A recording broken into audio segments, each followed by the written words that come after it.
Assalamualaikum adik-adik semua. Pada semester ini saya bersama Pak Agung Wiono itu akan membantu adik-adik untuk mempelajari bangunan air ya, SI 4231 ya. Oke, pada kesempatan minggu ini saya tidak bisa ketemu secara langsung, maksudnya secara sinkronus gitu ya. Nah, jadi pada kesempatan minggu ini saya akan menyampaikan dalam bentuk rekaman gitu ya, pre-recorded. Oke, materi pertama itu adalah mengenai pendahuluan. Jadi biasanya sebelum mengambil kuliah gitu ya, sebaiknya adik-adik itu melihat ya di silabus itu apa yang dipelajari gitu ya. Nah, jadi untuk SI 4231 ya sesuai dengan judulnya yaitu bangunan air atau hydraulic structure. Silabus ringkasnya di sini akan diberikan pengantar bangunan air, kemudian perencanaan saluran, bangunan pengalih atau diversion, pintu air, katup-katup, cross drainage, bangunan terjun, ya, mekanisme atau proses gerusan, ya, bangunan outlet, bangunan peredam energi, rumah pompa dan kelengkapannya. Jadi bangunan hidrolik ini sangat beragam gitu ya, baik itu adalah fungsinya, jenis-jenisnya, kemudian juga apakah itu permanen atau temporer ya dalam pembangunan begitu. Jadi sangat banyak ya jenisnya. Oke. Nah, kemudian meskipun katakanlah bangunan-bangunan itu ada yang sifatnya sementara ya, temporary, itu juga memiliki fungsi yang sangat signifikan gitu ya.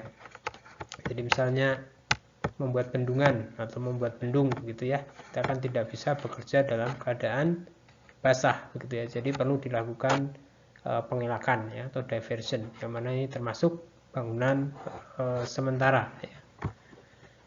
Oke, kemudian ini ada silabus lengkapnya, Anda bisa baca juga atau Anda bisa cross check di silabus DCX ya. Kemudian juga ada yang namanya luaran ya atau outcomes ya. Jadi prodi sipil ini adalah sudah terakreditasi APED, jadi memiliki kurang lebih ya kalau tidak salah itu 11 outcomes ya. Dimana outcomes ini akan ditempatkan atau akan dibagi-bagi gitu ya ke mata kuliah ya, tentunya yang bersesuaian gitu ya. Nah, contohnya untuk outcomes yang ditentukan untuk yang bangunan air ini adalah menerapkan ilmu pengetahuan dasar matematik ya, prinsip rekayasa itu ya dalam memahami permasalahan, kemudian merumuskan dan melakukan pemecahan gitu ya. Terus kemudian outcomes kedua yaitu adalah memiliki kepedulian dan tanggung jawab terhadap aspek keamanan ya, kesehatan, lingkungan dan sosial budaya. Ini tidak terlalu utama ya, tetapi ada poin itu gitu ya. Kemudian memanfaatkan kemajuan ilmu pengetahuan dan teknologi yang dibutuhkan untuk keperluan teknis ya secara praktis. Nah, mungkin dari tiga ini mungkin yang pertama ya yang paling paling pas begitu ya. Jadi memang untuk outcomes itu ada beberapa derajat, ada yang tinggi, sedang dan rendah begitu ya. Pembukutannya di dalam suatu kuliah. Oke, kemudian untuk pustaka Anda bisa menggunakan pustaka dari Pavel Novak yaitu Hydraulic Structures ya. Mungkin nanti dalam pelaksanaan kuliah ini mungkin nanti ada beberapa chapter yang mungkin perlu untuk dibaca, mungkin nanti saya atau Pak Agung bisa share gitu ya. Jadi mungkin share-nya tidak satu buku utuh gitu ya. Meskipun kalau Anda cari itu ada ya satu buku utuh, tapi saya kira jarang sekali kita tuh baca buku utuh ya. Jadi lebih baik kalau dalam hal ini ya terkait dengan kuliah biasanya kita akan fokus pada bab-bab atau chapter yang bersesuaian.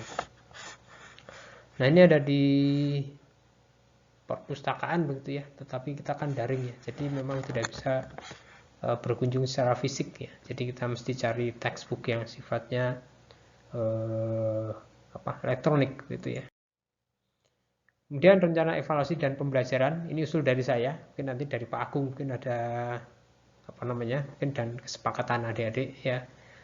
Di sini ada pembobotan yaitu untuk tugas kuis, tugas besar 30%, ujian tengah semester 30%, ujian akhir itu 40% ya. Nah, tentunya ini ada alasannya ya, karena memang tugas besar, tugas kuis itu menyita waktu Anda, jadi diberi bobot yang cukup pantas begitu ya, 30%. Kemudian ujian tengah semester 30% juga. Ujian akhir semester 40% ya. Salah satunya adalah karena di ujian akhir itu cakupannya mungkin bisa juga dari awal ya, artinya kita menggunakan ya, informasi di awal, kemudian juga kesempatan Anda untuk bisa memperoleh poin yang lebih besar gitu ya. Jadi diberikan 40%. Oke, pada dasarnya ada suatu evaluasi ya. Jadi mestinya dalam proses ini nanti Anda akan mendapatkan feedback ya. Beberapa kali gitu ya untuk melihat bagaimana capaian pembelajaran yang Anda peroleh gitu. Nah, kemudian kita masuk ke pendahuluan ya. Jadi kalau kita bicara bangunan air itu tidak terlepas dari yang namanya sumber daya air ya. Karena bangunan air itu diperlukan untuk bisa memaksimalkan atau mengoptimalkan ya pengembangan sumber daya air ya. Meskipun tidak hanya bangunan air, karena bangunan air mungkin sifatnya hard ya, structure gitu ya, fisik, tapi juga ada aspek yang lain ya, aspek sosial, itu budaya, itu juga ada di apa namanya dalam pengembangan sumber daya air ya, ekonomi gitu ya. Nah, tapi kalau kita kaitkan dengan bangunan air, maka pengembangan sumber daya air ini memerlukan konsep ya, terus kemudian perencanaan atau planning ya, terus kemudian perancangan atau desain. Setelah itu adalah pembangunan, dan selanjutnya adalah kalau sudah dibangun harus ada operasi dan pemeliharaan gitu ya, supaya bisa berfungsi ya sesuai dengan waktu yang diharapkan. Kemudian untuk air sendiri itu pemanfaatnya bisa untuk domestik, untuk pertanian, ya, atau irigasi, untuk energi listrik, navigasi atau transportasi ya, dan juga lain-lain ya, wisata, konservasi lingkungan dan sebagainya. Jadi tentunya bangunan air itu nanti juga ada kaitannya dengan bagaimana kita memanfaatkan air ya, karena kan kita perlu apa namanya infrastruktur ya, perlu direncanakan, perlu desain ya. Jadi fungsinya nanti untuk menunjang pemanfaatan dari sumber air. Nah, kemudian juga ada kaitannya dengan pengendalian dan pengaturan air ya, misalnya pengendalian banjir, drainase, air limbah, aliran sekitar konstruksi jembatan ya. Ini aspeknya masuk aspek ke pengendalian dan pengaturan air. Kemudian juga ada yang terkait dengan pengelolaan kualitas air baku ya. Mungkin ini banyak yang dikuasai oleh teman-teman kita di RIL ya, rekayasa infrastruktur lingkungan ya, terutama itu isinya mengenai bagaimana pemanfaatan pengolahan ya air dan air limbah. Oke. Manfaat utama yang diharapkan dari pengembangan sumber air itu adalah terkait dengan pemenuhan kebutuhan sehari-hari atau domestik ya, industri, pertanian, terus kemudian pembangkitan energi ya, terus kemudian navigasi dan pengendalian banjir ya. Nah, itu adalah manfaat utama. Terus kemudian ada manfaat sekunder ya, itu adalah untuk rekreasi, pengelolaan das dan erosi, pengendalian sanitasi dan sebagainya. Mungkin di sini yang poin kedua ya, mungkin nanti Anda bertanya kok ini sekunder gitu ya, pengelolaan das ya. Mungkin nanti bisa didiskusikan. Kemudian manfaat lain adalah aspek ini ya, keluar. Jadi bisa ada kesempatan kerja, terus kemudian pertumbuhan ekonomi dan sebagainya. Jadi manfaat lain ini mungkin kalau untuk kegiatan yang lain juga ada juga manfaat lainnya ya, mungkin seperti ini. Nah, oke, sedikit kita masuk ke hidrologi apa? Mengingat ke hidrologi ya. Jadi kalau misalnya kita membahas mengenai ketersediaan air, ya maka sumber dari air itu adalah dari apa namanya?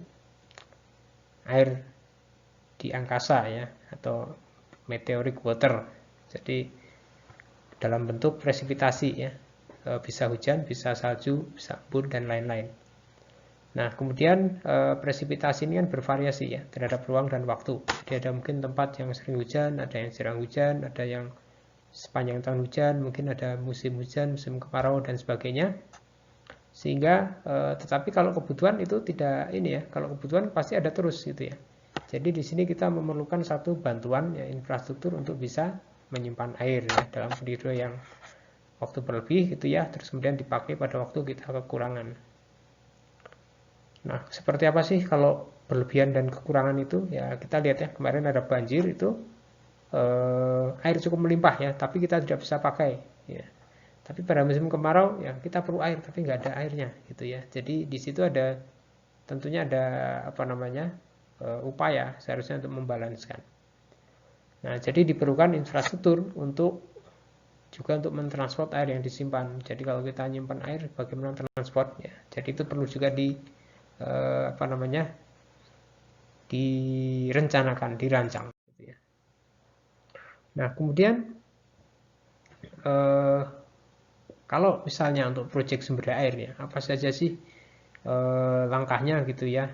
Nah, tentunya di sini adalah kita harus menghitung berapa banyak air yang tersedia ya.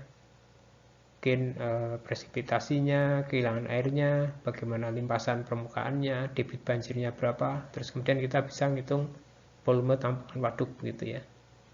Jadi kalau kita mendesain bangunan air ya, itu kan harus disesuaikan dengan bebannya gitu ya. Jadi kalau tidak boleh over ini ya, over design gitu ya. Under design juga nggak boleh, tapi over design itu teramat mahal kalau untuk bangunan airnya. Jadi apa namanya akan jadi monumen begitu ya. Terus kemudian pertanyaan kedua ya, jadi bagaimana kita mengatur dan mengendalikan air ya itu jadi kalau dalam apa namanya mengembangkan sumber air ada dua pertanyaan itu berapa banyak air yang tersedia, bagaimana kita mengatur ya. Nah, dari pertanyaan-pertanyaan itu ya, maka di sini kita bisa membagi ya apa saja jenis bangunan air. Yang pertama adalah storage atau menyimpan, kemudian pengalihan atau diversion, kemudian conveyance atau transport ya. Terus kemudian ada sifatnya mengatur atau regulasi, kemudian ada juga yang mengendalikan atau kontrol gitu ya. Nah, bedanya pengaturan dan kontrol ya kalau apa namanya regulasi ya pengaturan itu biasanya apa namanya sifatnya mungkin lebih lokal ya. Kalau kontrol itu pengendalian untuk keseluruhan sistem. Nah, kemudian kita coba rincikan lagi gitu ya.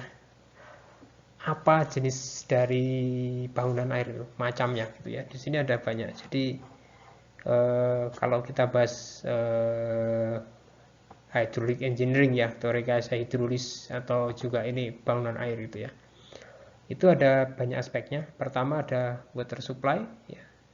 Untuk mensuplai atau menyediakan air, di sini ada jenis-jenis bangunannya. Perlindungan untuk banjir, ini juga ada jenis bangunannya.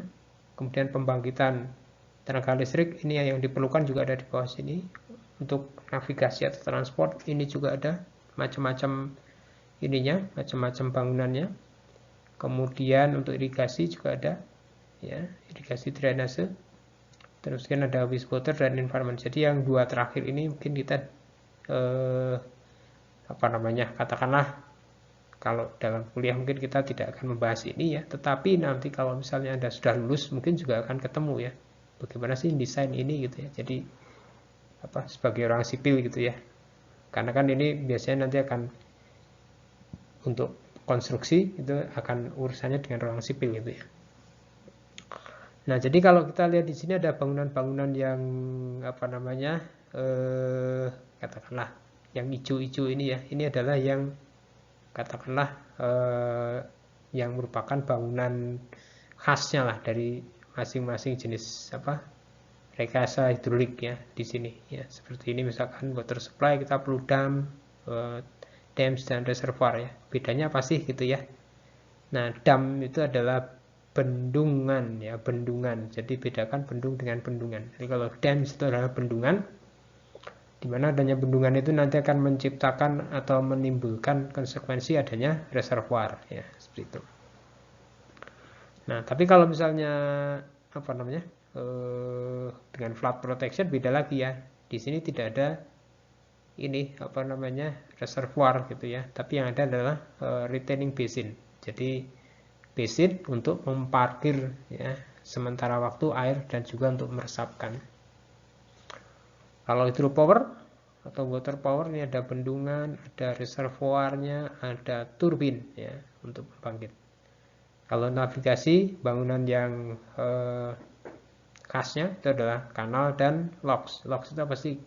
Kita pintu ya, pintu-pintu air yang cukup besar ya, dimana nanti bisa digunakan untuk mengatur naik apa namanya chamber-chamber atau ruang yang bisa untuk mengangkat kapal gitu ya. Oke, itu kurang lebih ya. Ini jadi ada untuk setiap project itu mungkin ada bangunan yang utamanya, tapi juga ada yang mungkin penunjang ya, seperti itu. Nah, ini adalah contoh misalnya satu reservoir kalau tidak salah ya, ini adalah di Cina ya, Three Gorges Dam. Jadi ini ada ada bendungannya ya, terus kemudian ada spillway di tengah ya. Spillway di tengah tentunya ini adalah merupakan atau memerlukan ya syarat khusus supaya bisa membuat spillway di tengah itu apa sih kondisinya gitu ya. Terus kemudian di sebelah kanan ini kita lihat ada tadi ya untuk menaik turunkan kapal ya, karena kan di sini ada perahu-perahu atau kapal mesti bisa melintasi untuk berlayar ke hulu maupun ke hilir ya. Tapi karena adanya bendungan ini kan jadi dia tidak bisa serta-merta langsung gitu ya. Jadi ini akan bertahap diturunkan gitu ya. Atau kalau ini ada lift ya yang sebelah sebelah yang saya tunjuk ini adalah lift. Jadi untuk mengangkat naik turunkan kapal gitu ya. Gitu. Jadi ada beberapa. Mungkin untuk yang kecil, kalau yang besar mungkin harus pakai ini locks ya. Gitu. Nah, tadi kita menyinggung adanya pengaturan ya, balance, bahwa kita kadang cukup air, kadang tidak punya air sama sekali, kalau pas cukup malah berlebih ya, jadi banjir. Oke, jadi di sini konsep penyimpanan ya atau storage ini adalah merupakan konsep yang diterapkan itu misalkan untuk pengendalian banjir atau juga untuk misalnya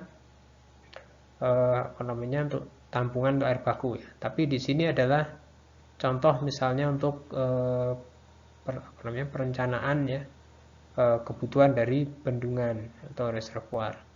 Jadi kalau kita lihat di sini ya natural inflow-nya kurang lebih seperti ini ya, yang ada puncak terus kemudian turun.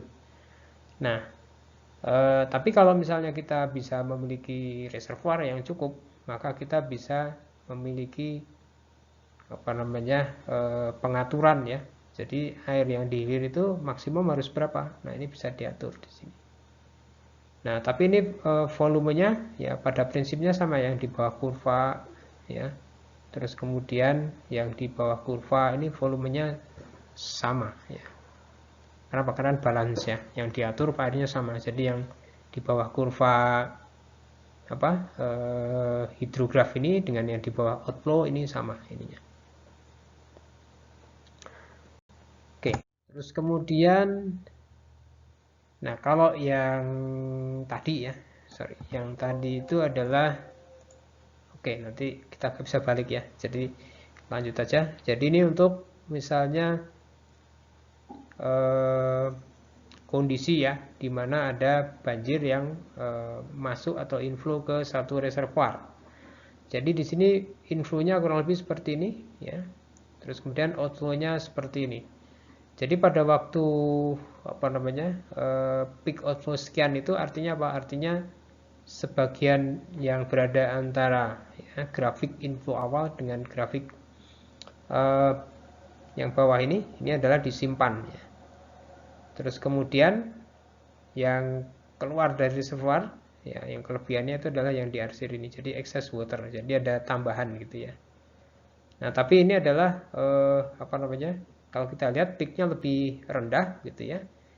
Terus kemudian sehingga apa? Sehingga aliran ke hilir itu bisa lebih kecil ya. Jadi potensi banjirnya bisa dikurangi dengan menurunkan peaknya. Nah, kemudian berdasarkan ya dari akibat yang ditimbulkan terhadap aliran, jenis bangunan hidrolik bagi menjadi 3, yaitu yang menahan aliran, nah, tadi yang menampung gitu ya. Ada yang sifatnya membawa, yaitu bangunan pembawa, misalkan saluran, talang, sifon. Terus kemudian ada bangunan yang khusus ya untuk memenuhi misalnya aspek apa namanya transport, misalkan ada kanal navigasi gitu ya. Terus kemudian ada PLTA, terus kemudian ada yang terkait dengan kebutuhan ekologi misalnya, itu bangunan khusus.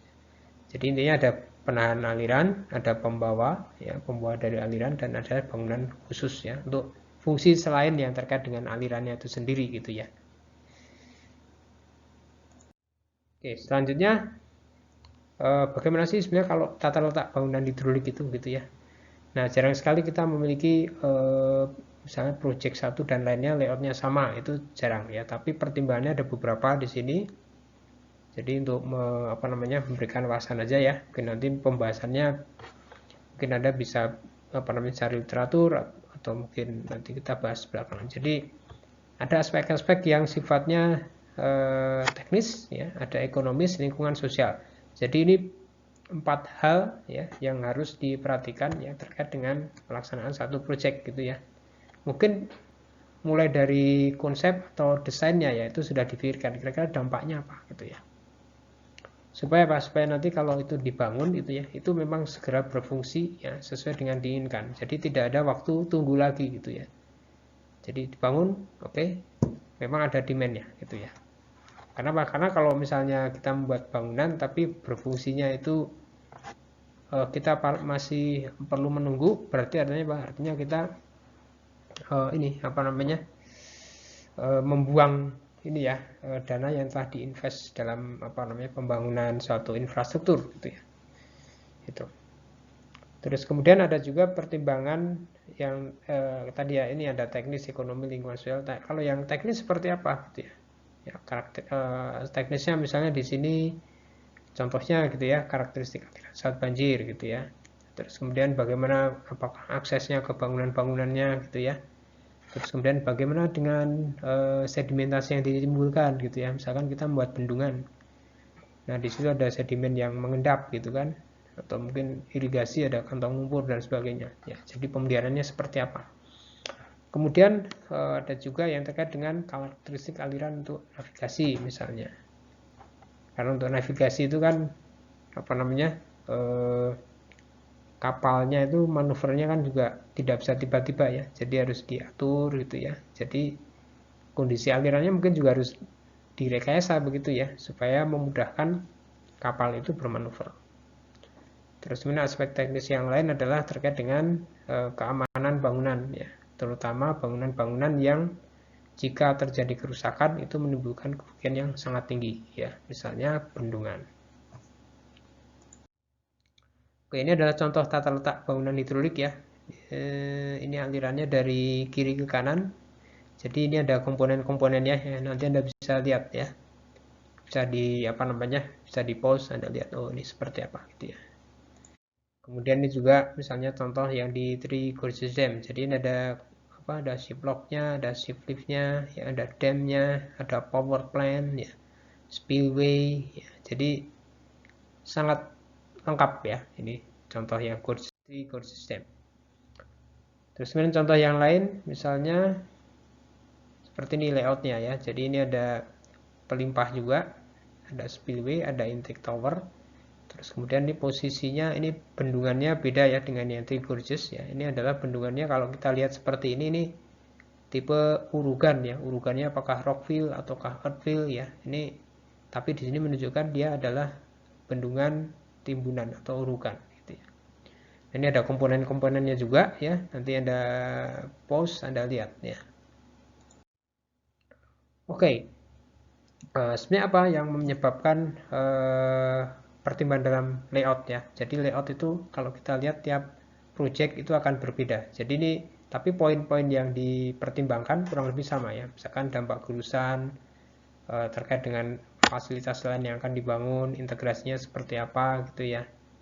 Terus kemudian misalnya lift untuk navigasi perahu gitu ya.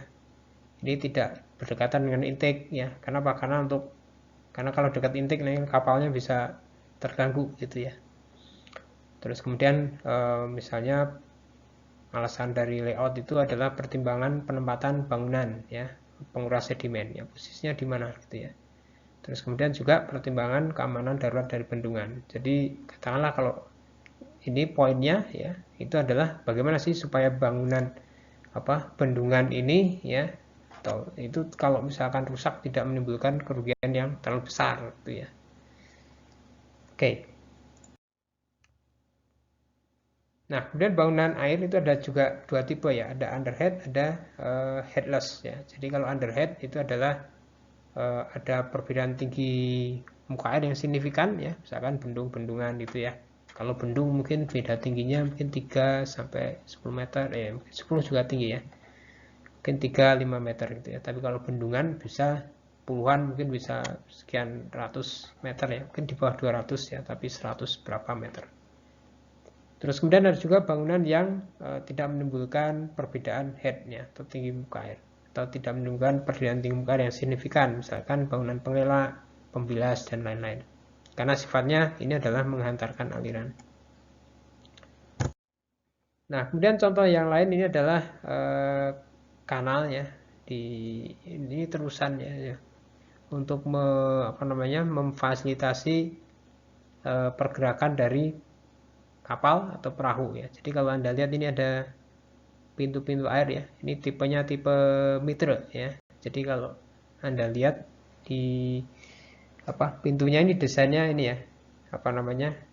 V gitu ya. Jadi pada waktu dia ditutup itu akan menghasilkan resultan yang menyebabkan penutupannya akan rapat gitu. Nah, sejak kapan sih manusia membangun bangunan air? Ya, contohnya ini di Mesir ya, Egypt 2500 sebelum Masehi. Jadi dibuat, tapi ini sangat sederhana ya, dari rockfill.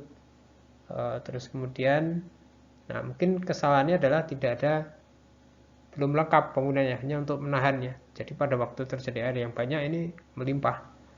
Jadi artinya di sini belum ada misalkan spillway dan sebagainya ya, kelengkapannya belum komplit gitu ya. Jadi rawan untuk tergerus aliran air. Nah, ini contoh misalkan ini adalah aqueduct ya. Jadi jembatan air yang dibangun oleh bangsa Romawi ya. Jadi ya perkembangan peradaban manusia itu sangat terkait dengan bagaimana penyediaan sumber daya airnya ya. Nah, tentunya mungkin saat ini ya, mungkin untuk perenungan kita ya, banyak sekali kejadian-kejadian ya di awal tahun ini, banyak bencana, banjir dan sebagainya. Nah, tentunya ini untuk kita ya sebagai sivitas akademika ya, mungkin juga perlu mencoba merenungkan ya, kira-kira apa sih yang bisa dilakukan gitu ya. Tetapi kok sekarang tidak dilakukan gitu ya. Tapi mungkin 10-20 tahun lagi mungkin Anda yang akan berperan ya. Mungkin nanti Pak Agung cerita banyak ini mengenai ini ya. Bagaimana peran Anda nanti di masa depan ya, terutama untuk dalam infrastruktur ya, terutama ini adalah infrastruktur sipil sumber daya air ya. Baik, mungkin itu ya, mungkin sedikit uraian dari saya ya. Mungkin nanti selanjutnya akan diisi oleh Pak Agung ya untuk minggu ini. Demikian, terima kasih Pak Agung dan adik-adik mahasiswa semua.